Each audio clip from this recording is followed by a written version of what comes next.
Este sábado es un sábado distinto en modo glitter. Producto de la medida de aislamiento obligatorio que decretó el gobierno de Alberto Fernández para combatir al coronavirus, nuestros contenidos no saldrán al aire en vivo y en directo.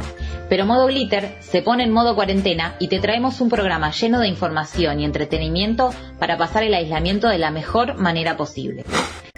Mi nombre es Lala Rothberg y como todos los sábados, junto a Analía Morra, Laura Sus y Lara Andrés, vamos a hacerte compañía hasta las 5 de la tarde por FM La Tribu. Arranquemos.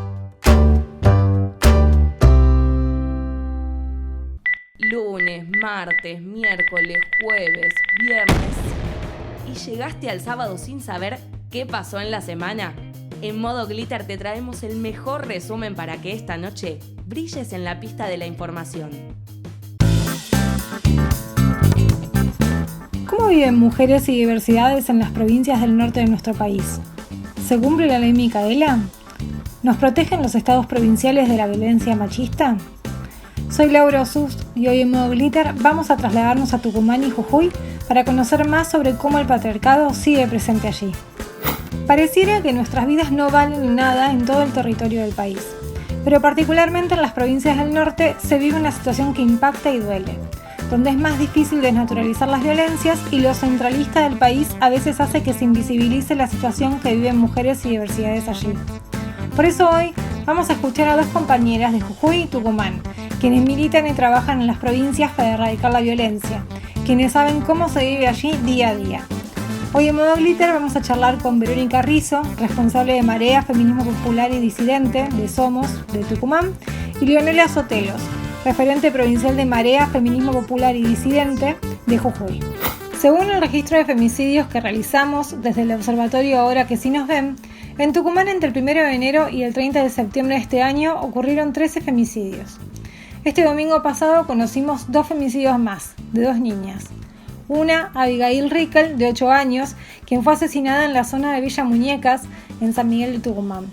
Su familia denuncia que la policía les respondió que no la podían buscar por falta de móviles. Vecinos y familiares fueron quienes realizaron el rastrillaje y hallaron a la niña asesinada. Tenía signos de asfixia y de haber sido abusada sexualmente. Ese mismo domingo, Abigail Luna, de 2 años, fue llevada por su madre a un centro de salud del barrio San Cayetano, también en San Miguel de Tucumán. Llegó sin vida. Su madre denunció a su pareja por haber golpeado a la nena.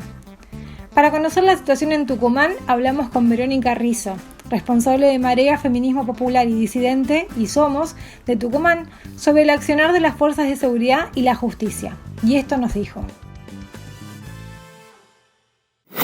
Mayormente en las comisarías no se toman, no reciben la denuncia cuando va a ser la víctima.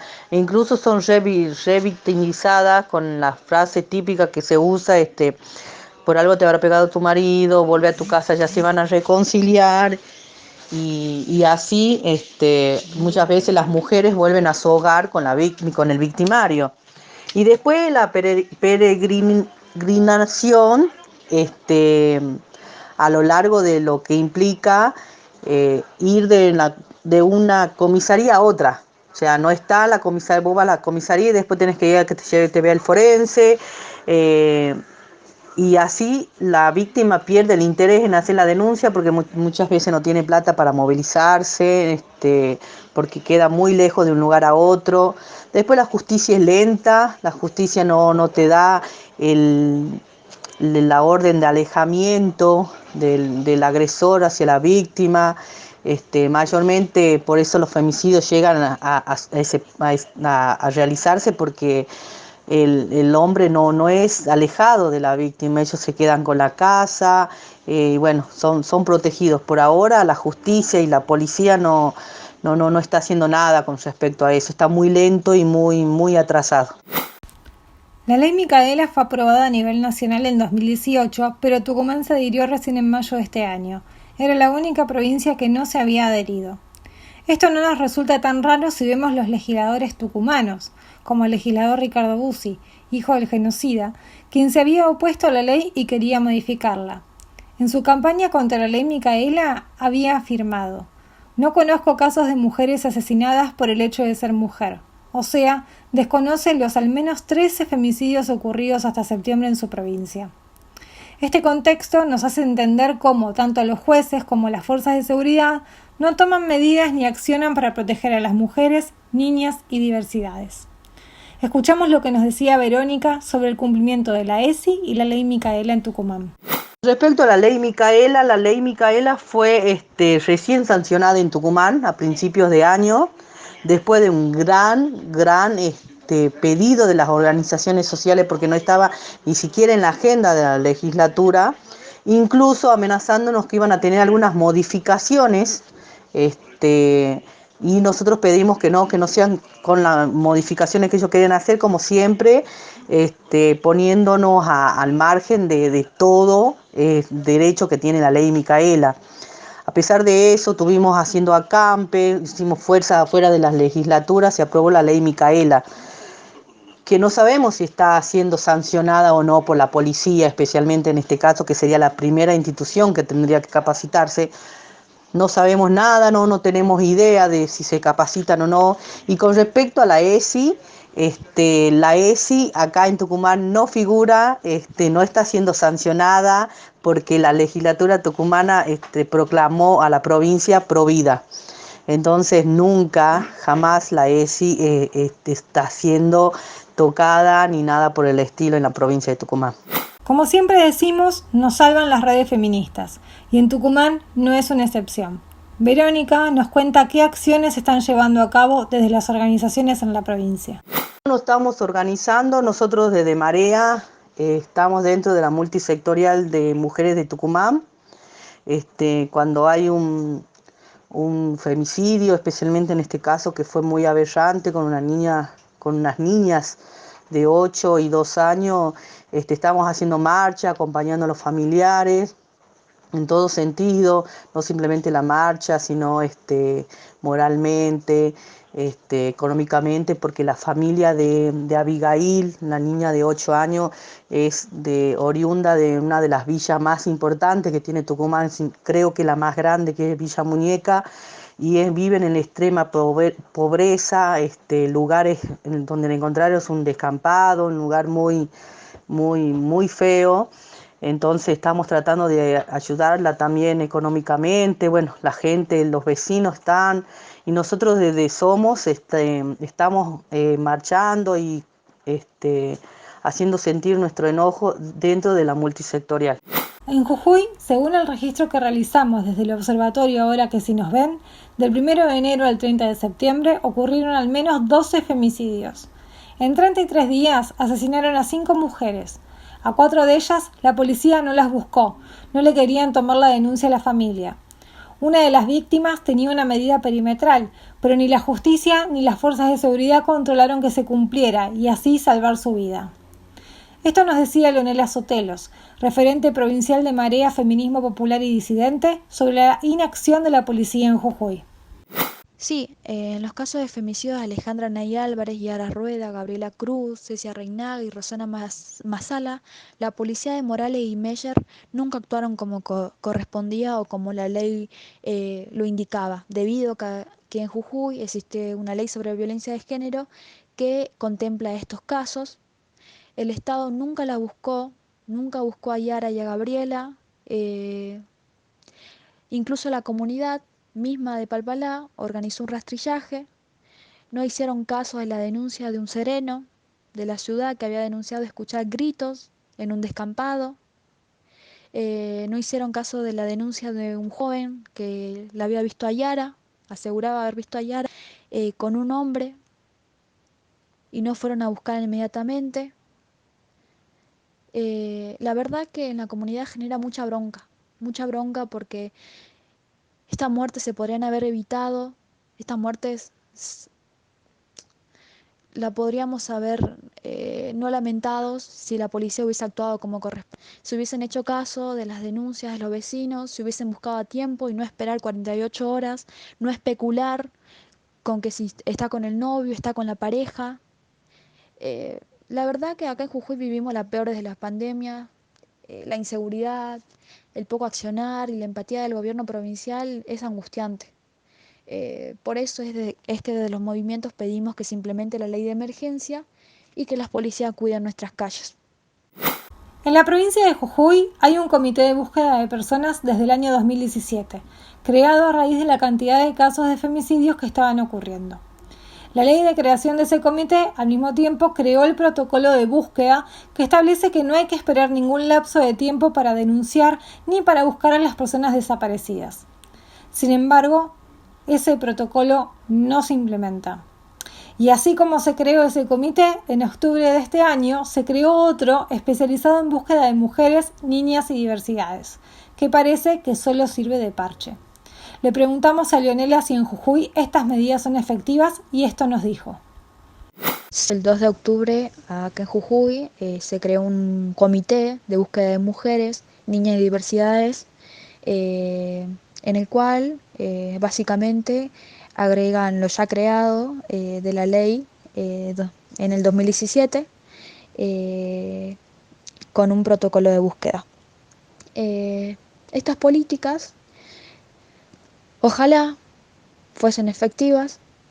Justamente desapareció una mujer con su bebé, Agustina Gauna, en Jujuy, a las 19 horas del día de ayer. Salió de su casa, fue a la comisaría, dijo que iba a la comisaría y nunca volvió. Los familiares de Agustina fueron a erradicar la denuncia y los policías le dicen que posiblemente esté con su pareja y bueno, todavía no le tomaron la denuncia. Esperamos que estos protocolos no solamente queden en protocolos, sino que verdaderamente tengan políticas concretas y busquen a las mujeres desaparecidas y hagan caso a las denuncias que se radican. Jujuy está adherida a la ley Micaela, pero se ve que todavía sus funcionarios no fueron capacitados en perspectiva de género. De hecho, su ministro de Seguridad, Ekel Meyer, culpa a las víctimas y el Superior Tribunal de Justicia investiga al fiscal general del Ministerio Público de la Acusación, Sergio Lelo Sánchez, por violencia de género y mobbing laboral, con denuncia penal y pedido de juicio político incluidos. Algo paradójico y terrible es que en su ministerio radica la Fiscalía Especializada en Violencia de Género. Esto nos contaba Leonela Sotelos sobre qué están pidiendo desde las organizaciones en Jujuy y también hace referencia a la formación en perspectiva de género de los agentes estatales. Bueno, las acciones que estamos pidiendo de los movimientos de mujeres en la provincia de Jujuy es que se implementen políticas de género con presupuesto real que permita acciones reales y eficientes. También estamos pidiendo que se fortalezcan el trabajo territorial preventivo con centros de atención y refugios por barrios o distritos en cada localidad y en cada ciudad de la provincia. También la inclusión de promotoras con perspectiva de género en los equipos territoriales de prevención y asistencia en caso de violencia de género y también queremos que tengamos participación en el Consejo Provincial de la Mujer debido a que tenemos acción territorial en todas las comunidades y en todos los lugares de la provincia. Formación obligatoria y no una formación, un curso de 2 horas para los funcionarios públicos con respecto a la ley Micaela en caso de violencia de género. También exigimos que no haya violentos ocupando cargos públicos, que no haya violentos postulándose en la política, que no haya ningún violento en el Poder Judicial. Porque acá en Jujuy, lamentablemente, tenemos un fiscal general, que voy a decir el nombre, Lelo Sánchez, que tiene una denuncia por violencia de género. Tengo el expediente donde claramente refleja que fue denunciado por violencia de género y mobbing laboral. El número de expediente es 1218/19, donde articula con el Consejo Provincial de la Mujer. Entonces, en nuestra provincia no se cumple con la ley Micaela claramente. En nuestra provincia las leyes o los pedidos que hacemos de las organizaciones sociales no son escuchados y esperemos que actúen de forma inmediata. Agradecemos la participación en Modo Glitter de Verónica Rizzo, responsable de Marea Feminismo Popular y Disidente y de Somos de Tucumán, y de Leonela Sotelos, referente provincial de Marea Feminismo Popular y Disidente de Jujuy. Es fundamental poder conocer de primera mano qué es lo que está pasando en las provincias para poder tomar magnitud de la violencia machista a lo largo y ancho del país, porque el patriarcado existe también cruzando la General Paz. Escuchamos en sus testimonios cómo los estados provinciales no tienen en cuenta nuestras vidas. Aquellos que se declaran pro vida como Tucumán parece que seleccionan a qué vidas proteger. Aquellos que inventan protocolos como Jujuy tienen funcionarios que culpan a las víctimas. Por esto es tan importante la lucha y la resistencia feminista. El futuro llegó y es feminista. Por eso en Modo Glitter charlamos con las protagonistas de esta marea que no para de crecer.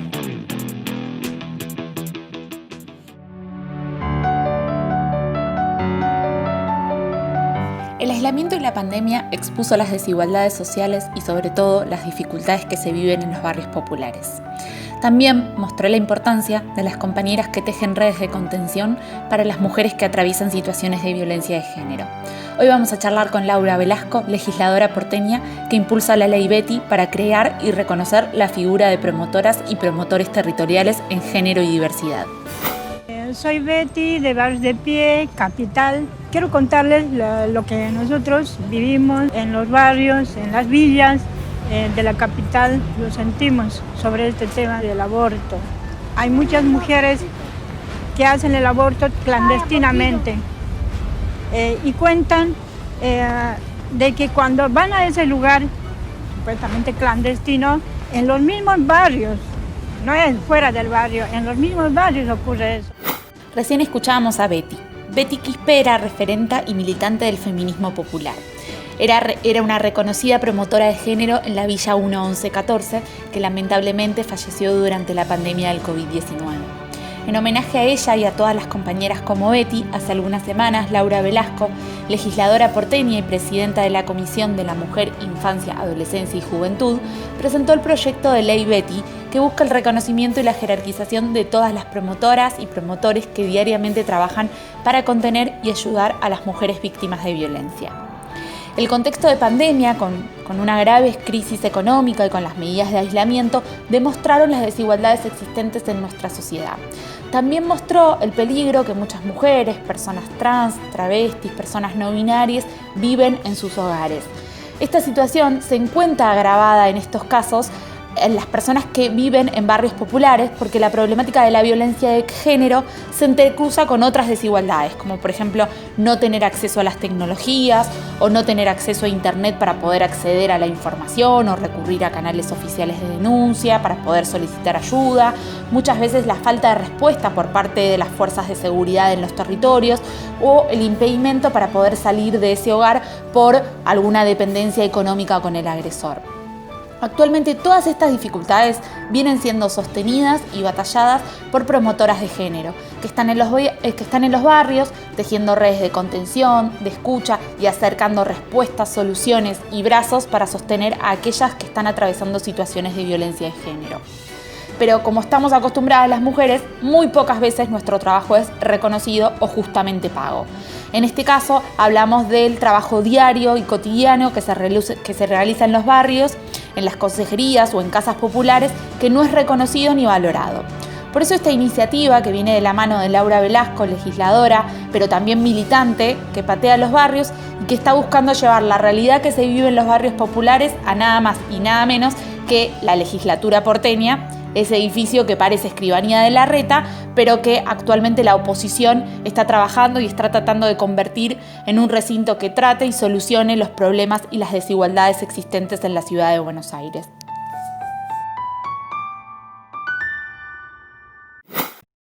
Por suerte tuvimos el placer de poder contactarnos con Laura para hacerle algunas preguntas sobre el proyecto de ley. Hola Laura, gracias por la comunicación y por estar nuevamente con nosotras en FM La Tribu. Recién contábamos un poco acerca de la ley que habla de crear la figura de promotoras y promotores territoriales en género y diversidad. ¿En qué consta esta iniciativa? En la legislatura porteña presentamos el proyecto de ley para el reconocimiento de las promotoras y promotores de géneros y diversidades en la Ciudad de Buenos Aires, la que dimos en llamar Ley Betty, porque entendemos que es esta figura absolutamente clave en los territorios populares para poder trabajar en articulación con los ESAC para garantizar el acceso a anticonceptivos y a ILE, para llevar adelante los talleres de educación sexual integral, para poder estar en proximidad con las situaciones de violencia de géneros. Las 24 horas las compañeras de las distintas organizaciones que están en los territorios abordando esta cuestión son indispensables, son esenciales, y justamente tenemos hoy en la Ciudad de Buenos Aires centros integrales de la mujer por ley, que todavía son insuficientes porque ya llegamos a tener uno por comuna, pero no tenemos uno cada 50.000 mujeres, cada 50.000 personas.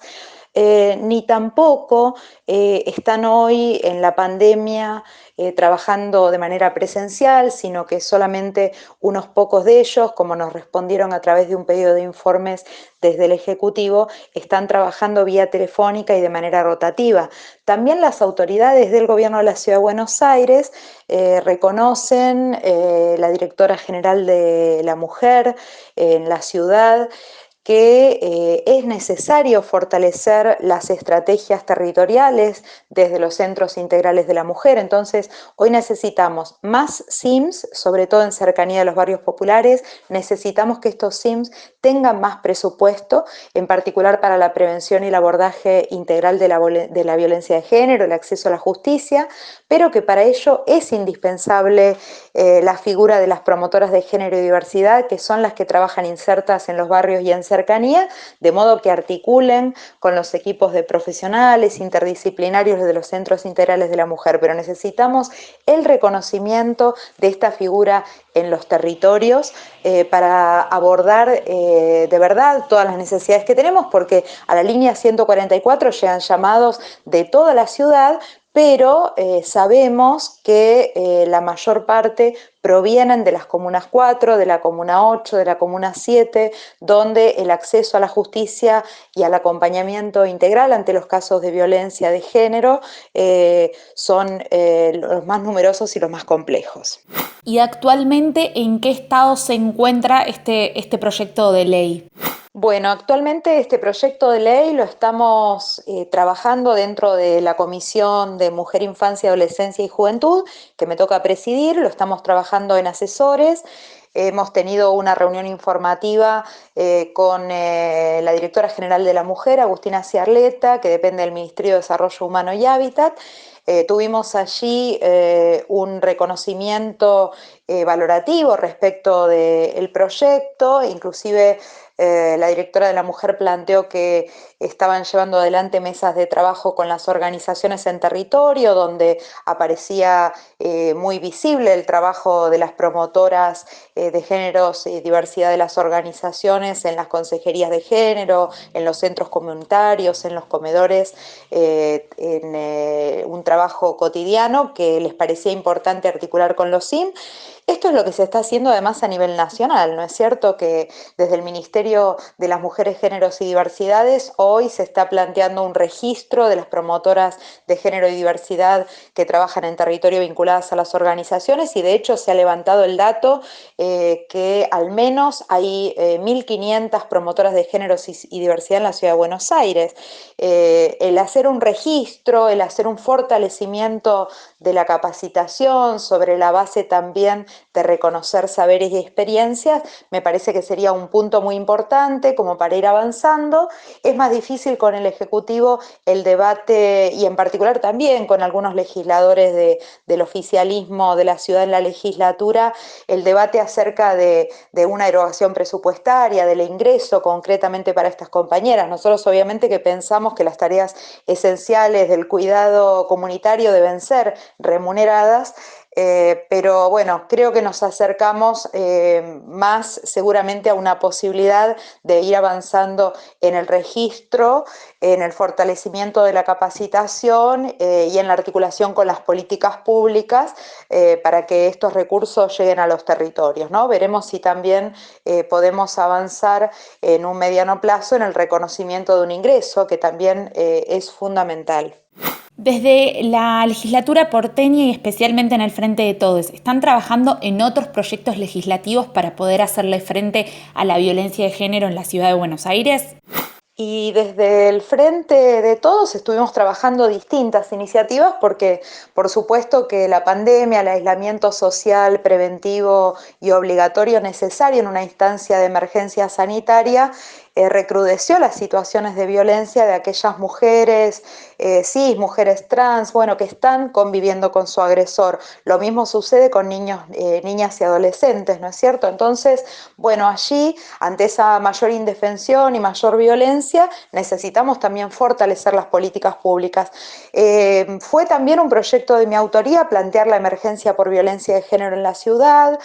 Hubo proyectos también de otras legisladoras del espacio del bloque, concretamente Ofelia Fernández y Lucía Cámpora me acompañan dentro del bloque en la comisión y ellas presentaron proyectos en relación con la temática de fortalecimiento de la línea 144, de que se puedan incluir mayor difusión en relación con cómo hay que acudir a pedir auxilio o hacer una denuncia en relación con violencia de género. Bueno, hubo distintos proyectos y el de emergencia por violencia de género también que presenté.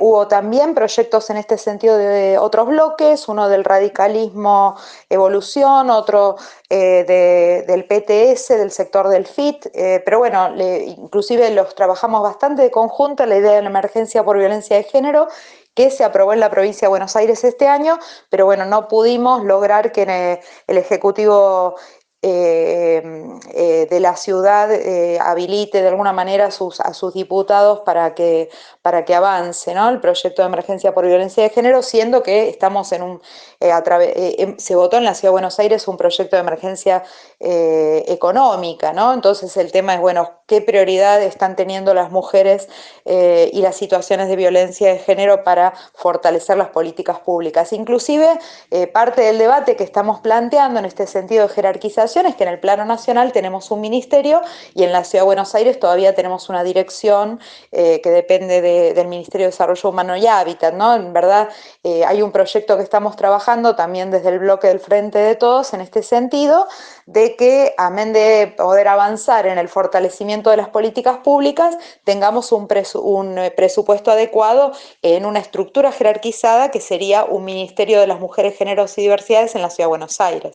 ¿Y cómo están estas iniciativas? ¿Se ha podido avanzar? ¿Se vio algún cambio en el abordaje del tema de género en el gobierno de la ciudad? Concretamente, las autoridades de la Dirección General de la Mujer reconocieron que se duplicaron los llamados a la línea 144 durante la pandemia, ¿no? Entonces, bueno, esta es una realidad concreta que exige el fortalecimiento de las políticas públicas con presupuesto. En este sentido, desarrollamos también una serie de reuniones con distintas organizaciones que nos acompañaron en relación con la propuesta de emergencia por violencia de género.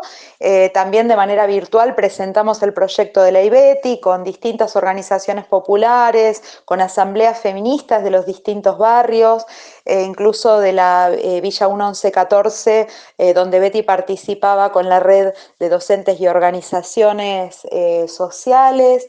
De la Villa 31 con allí la Asamblea Feminista también, de la Villa 21-24, de Soldati, de Villa 20, con un enorme acompañamiento en esta concepción de que necesitamos fortalecer los territorios populares para declarar los barrios libres de violencias con políticas públicas concretas que lleguen a nuestras poblaciones, que empoderan a nuestras compañeras de los barrios. Así que en este sentido estamos trabajando las iniciativas.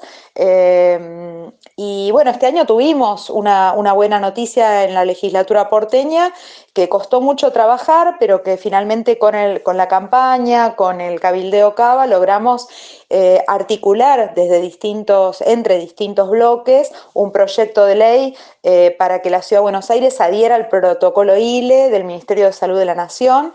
Esto fue una noticia muy importante, con 50 votos de 60, entonces bueno, a veces se hace bastante difícil porque bueno, hay mucha distancia entre las posturas de Cambiemos y del Frente de Todos en muchos aspectos, pero también en cuestiones que tienen que ver con políticas transversales, bueno, a veces podemos llegar a avanzar y bueno, ojalá que sea así también con algunos proyectos que tienen que ver con garantizar el Ni Una Menos, con avanzar contra la violencia de género.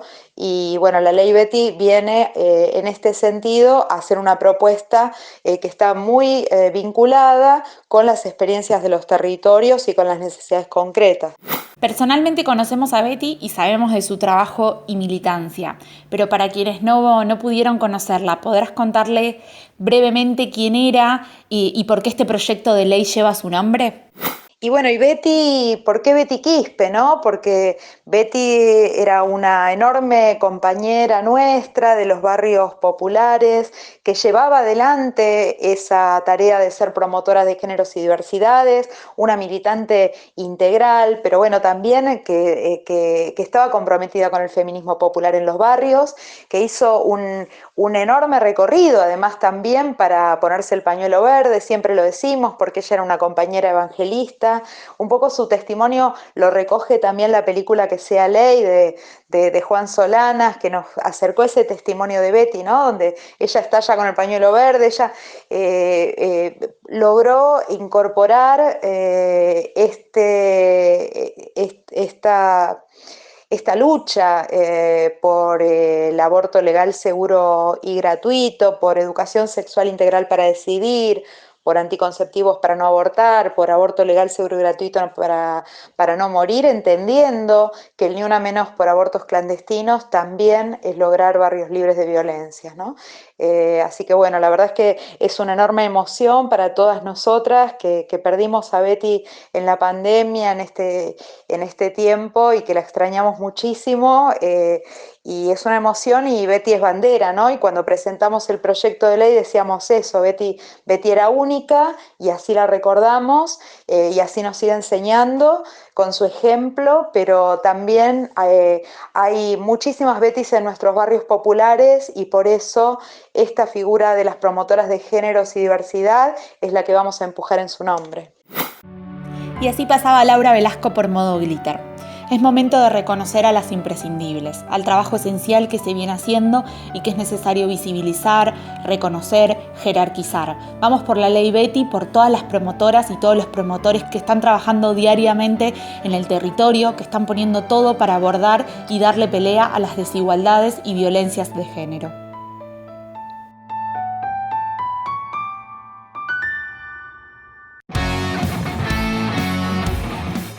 El pasado 18 de octubre se realizaron las elecciones en Bolivia. En medio de un clima de tensión producto del golpe de Estado que hace un año se cometió en el país vecino, el MAS logró imponerse en las urnas de manera contundente, logrando superar la instancia de balotaje que pronosticaban todas las encuestas.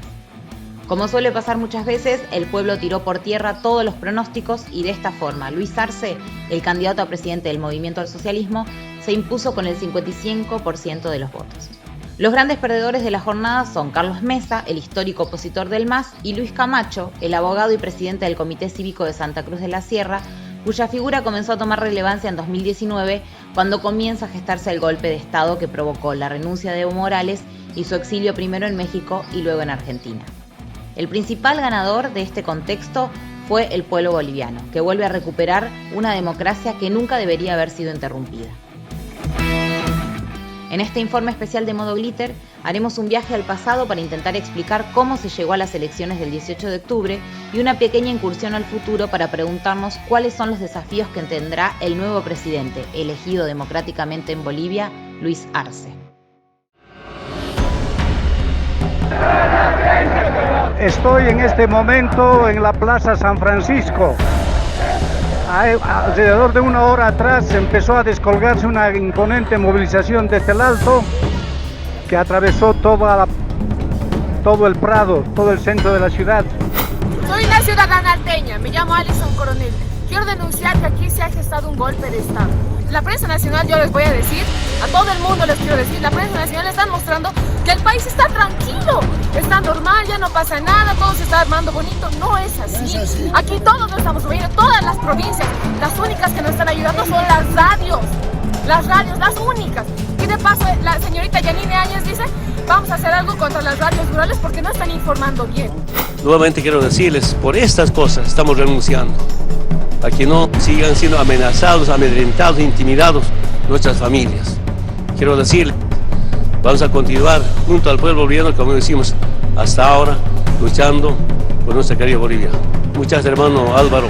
Hemos compartido 13 años con 9 meses de 18 días. Récord histórico. Es una resistencia al golpe de Estado que nos ha dado la derecha. Queremos hacer una denuncia al mundo entero. Tiene que saber que el Alto está movilizado. ¿Y por qué?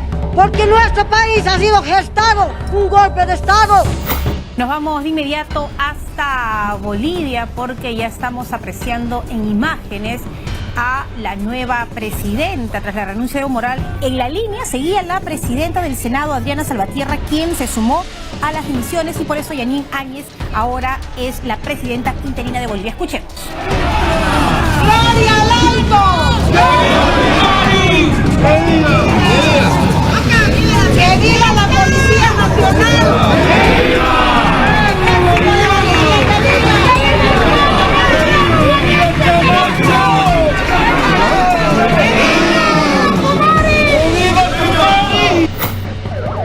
La gente concentrada en la Plaza San Francisco está pidiendo que los medios de comunicación vengan a cubrir los pronunciamientos de las diferentes juntas de vecinos. Sin embargo, ningún medio hasta este momento se ha asomado, a excepción de unos cuantos que responden responden a cadenas internacionales.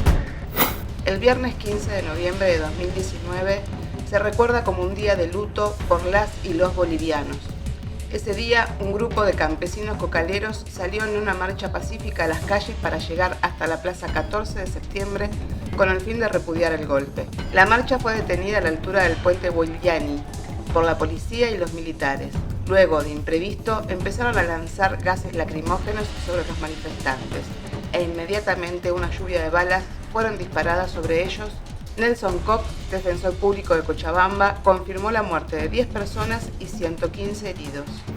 Y aquellos periodistas o pseudo periodistas que estén haciendo sedición, se va a actuar conforme a la ley. Se va a actuar conforme a ley. Porque lo que hacen algunos periodistas, que son en algunos casos bolivianos o extranjeros, que están causando sedición en nuestro país, tienen que responder a la ley boliviana. Están pidiendo respeto a la huipala.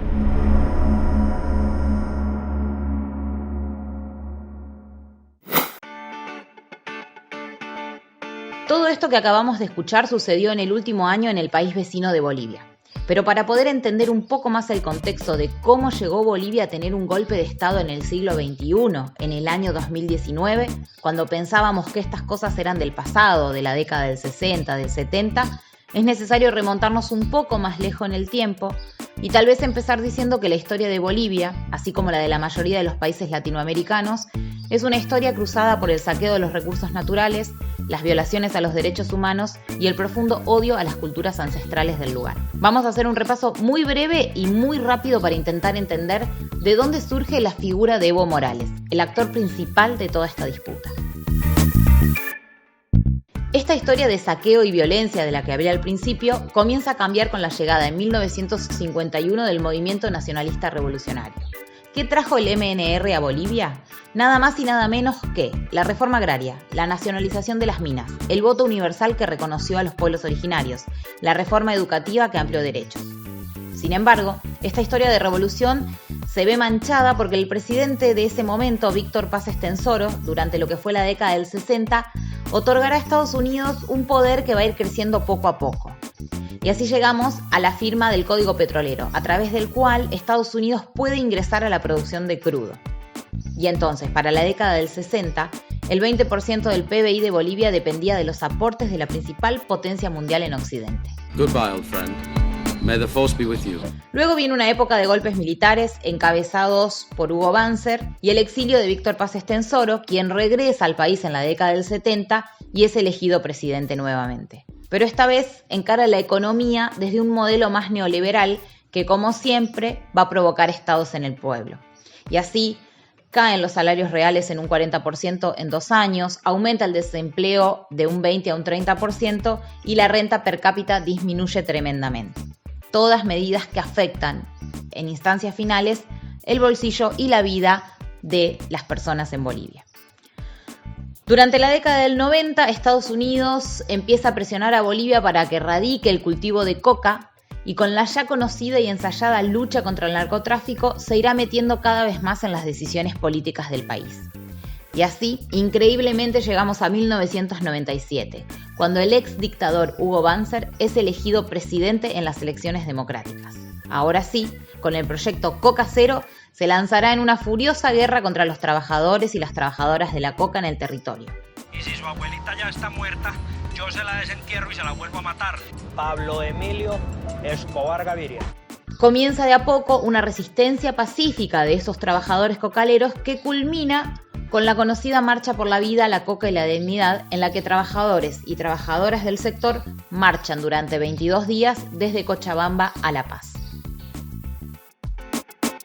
Llegamos al nuevo milenio de la mano de importantes políticas públicas, como por ejemplo aquel proyecto para privatizar el servicio de agua potable, que se conoció como la Guerra del Agua porque también generó grandes movilizaciones y resistencias de la mayor parte del país.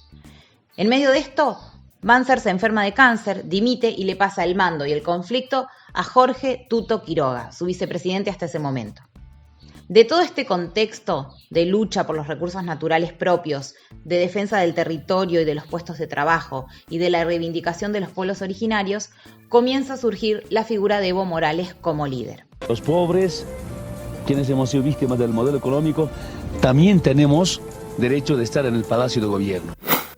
Y así, a grandes pasos, llegamos hasta el año 2006, cuando finalmente Evo es elegido presidente y con él llega por primera vez en los 200 años de historia de Bolivia un presidente indígena, obrero y de izquierda. Bajo la conducción de Evo, Bolivia comienza un periodo de profundo crecimiento y redistribución de la riqueza. Algunos datos para tener en cuenta, por ejemplo: la economía se mantuvo en un crecimiento anual del 5% durante 15 años. La pobreza bajó del 60% al 35%. Y se trabajó muchísimo en procesos de igualdad y restitución de las etnias postergadas por la discriminación y el profundo racismo. La figura de Evo, como pasa muchas veces con líderes que son muy fuertes en la región, es justamente que esa fortaleza les impide poder construir una figura de continuidad. Con Evo, no solo pesan su personalismo y su carisma, sino también el hecho de que todas las fuerzas políticas del movimiento solo se unen bajo su figura. Teniendo todo esto en cuenta, llegamos al año 2009, en que se reforma la Constitución de Bolivia y se estipula que los presidentes solo pueden ser reelectos una sola vez, pero con la aclaración de que ese plazo comenzaba a ser vigente a partir de la aprobación de la reforma. Con lo cual, Evo, que ya tenía un mandato, podía volver a ser elegido por segunda vez e incluso por tercera, porque en realidad contaba como segunda. Y aquí comienzan, si se quieren, las complicaciones para Evo, que irán escalando hasta que en 2016 lanza un plebiscito para consultarle al pueblo si quería reformar la Constitución para que se pudiera reelegir eternamente. Evo Morales pierde por 51 a 49, no sin varias operaciones de prensa en el medio, entre ellas tal vez la más recordada es aquella del hijo no reconocido. Pero tras perder el referéndum, Evo interpone un recurso en el Tribunal Constitucional que lo deja presentarse a elecciones, alegando doctrinas internacionales y un antecedente en Nicaragua. Todo muy polémico, sin dudas. Así llegamos a las elecciones del año 2019, que son nuestro antecedente primario en esta historia. 20 de octubre del 2019, día de las elecciones en Bolivia, Cuando aún faltaban contar el 17% de los votos, se para el sistema de conteo durante 23 horas. Cuando se restablece el sistema, los resultados muestran que Evo gana la reelección por 1 punto. Y ahí sale toda la oposición a denunciar fraude electoral. Punto para aclarar. Nadie puede discutir que la mayoría de los bolivianos había votado a Evo. Lo que estaba en duda era si ese porcentaje le alcanzaba para no ir a balotaje con Carlos Mesa. Luego de que Evo asume la victoria en primera vuelta, la oposición se dedica a desestabilizar. Empiezan los paros cívicos, los cabildos en las provincias, no aceptan la mediación de la OEA, no aceptan la revisión del escrutinio, piden segunda vuelta, piden elecciones de vuelta y después solo aceptan la renuncia de Evo. En el medio hay mucha violencia social y muy extrema. Se enfrentan muy fuertemente simpatizantes de Evo y de la oposición, quienes queman urnas, lo que imposibilita el conteo definitivo de los votos que hubiese ayudado a despejar cualquier duda de legitimidad de esas elecciones. En medio de todo esto, Evo espera el informe de la OEA con la esperanza de que pusiera un poco de orden e información al panorama. Además, había prometido que llamaría a elecciones de nuevo en caso de que se encontraran irregularidades graves.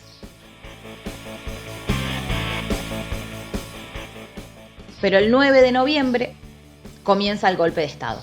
La policía de Sucre y de Cochabamba se empieza a autocuartelar y eso provoca un efecto dominó en otras provincias.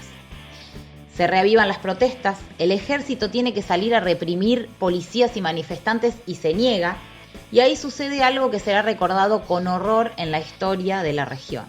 Año 2019, repito, año 2019. Los militares le sugieren, remarco, le sugieren a Evo que renuncie.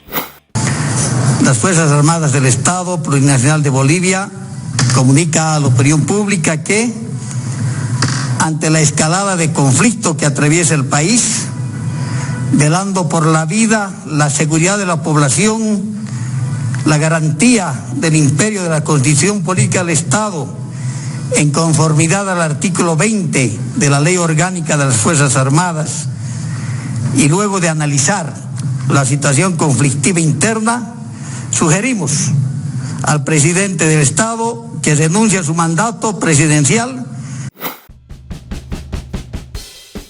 Ante la escalada de violencia, Morales decide renunciar y se exilia primero en México y luego en Argentina. En Bolivia, la oligarquía recuperó el poder con el aval de Estados Unidos, los primeros en celebrar la huida de Evo. Asume el poder Yanina Áñez, la vicepresidenta segunda del Senado, sin que le correspondiera en la línea sucesoria, en una sesión sin quórum y bendecida por Dios y los militares. Ha permitido que la Biblia vuelva a entrar a Palacio. Que la Biblia vuelva a entrar a Palacio. Áñez saca a los militares a la calle, que ahora sí quieren salir a reprimir, y comienza una tremenda persecución y masacre en Bolivia a los principales opositores y líderes del MAS. En Bolivia se derrocó un presidente constitucional en pleno mandato. Pueden llamarlo como quieran, pero eso es golpe de Estado. O tal vez no lo sé. Y antes de empezar, quiero hablar de estos hechos que nos están preocupando y afectando y que están viviendo nuestros hermanos bolivianos. Estos hechos que nos están preocupando. Durante todo el 2019, lo que se da en Bolivia es que hubo una recuperación de la oligarquía que llega al poder a través del golpe de Estado apoyado por Estados Unidos.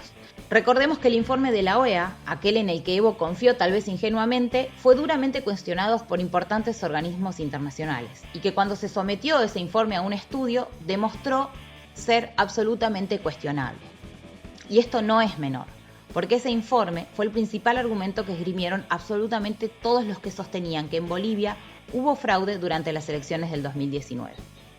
Entre las principales críticas de expertos al informe de la OEA, encontraron que ese informe había dejado por afuera el resultado de 1.513 mesas, que representaban el 4,1% del total de votos y que casualmente son votos de mesas en zonas rurales que históricamente votan a Evo Morales. Entonces, la OEA cuestionaba una diferencia clave que fue aproximadamente del 0,5%, pero deja fuera del análisis a más del 4%. Además, en los nuevos estudios, se afirma que el modelo que utilizó el informe estadístico de la OEA no era el más aconsejable para este tipo de análisis. Pero ¿qué importaba ya? Si total, el objetivo había sido cumplido: desterrar a Evo de Bolivia y con eso debilitar al MAS.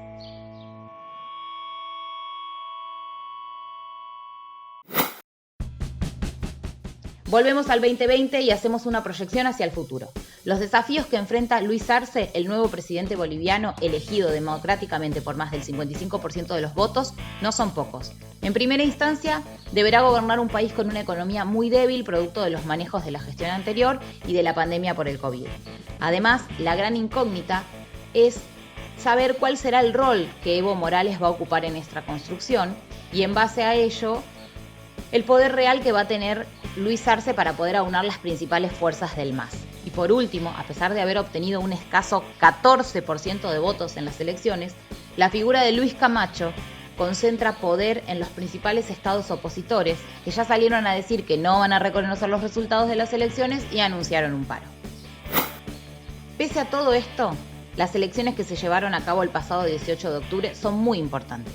No solo porque son la evidencia de que finalmente nadie creyó las mentiras de Estados Unidos y la OEA, no solo porque finalmente el MAS pudo presentarse, pese a los reiterados intentos de Áñez por prescribirlo, no solo porque se logra frenar, al menos por un tiempo, un avance tremendo de la derecha y la oligarquía en el territorio, sino, y sobre todo, fundamentalmente, porque pone fin a un golpe de Estado que se dio durante el siglo XXI. Algo difícil de imaginar, en particular para mí, que formo parte de una generación que nació y creció en democracia. Y por eso, desde Modo Glitter, queremos felicitar y celebrar junto al pueblo boliviano la restitución de la democracia, porque el nunca más es un compromiso que no dejamos en los libros de historia.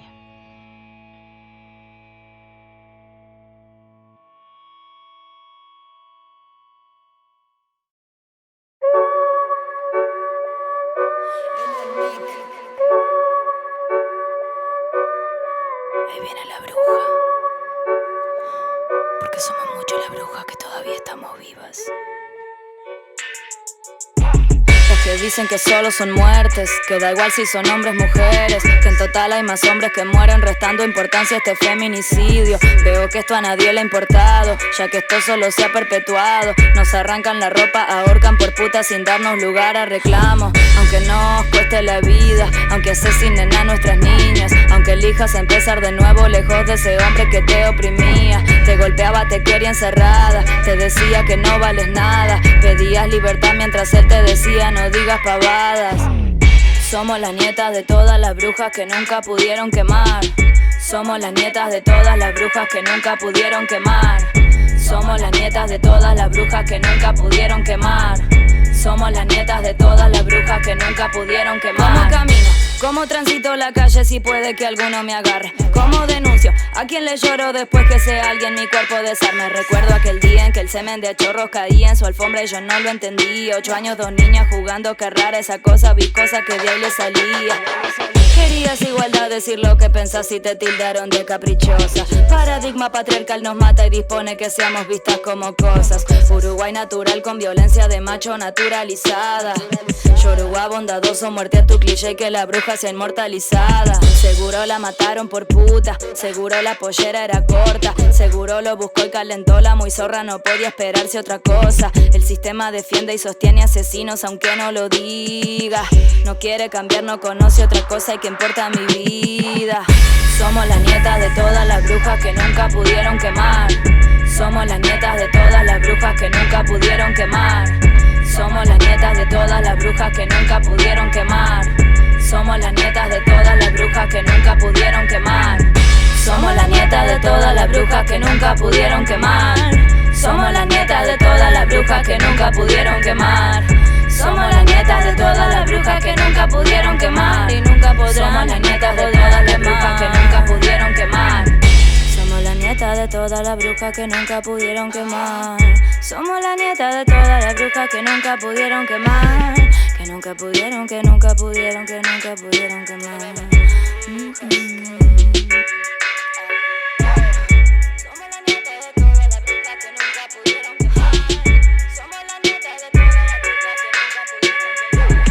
Somos las nietas de todas las brujas que nunca pudieron, que nunca pudieron, que nunca pudieron, que nunca.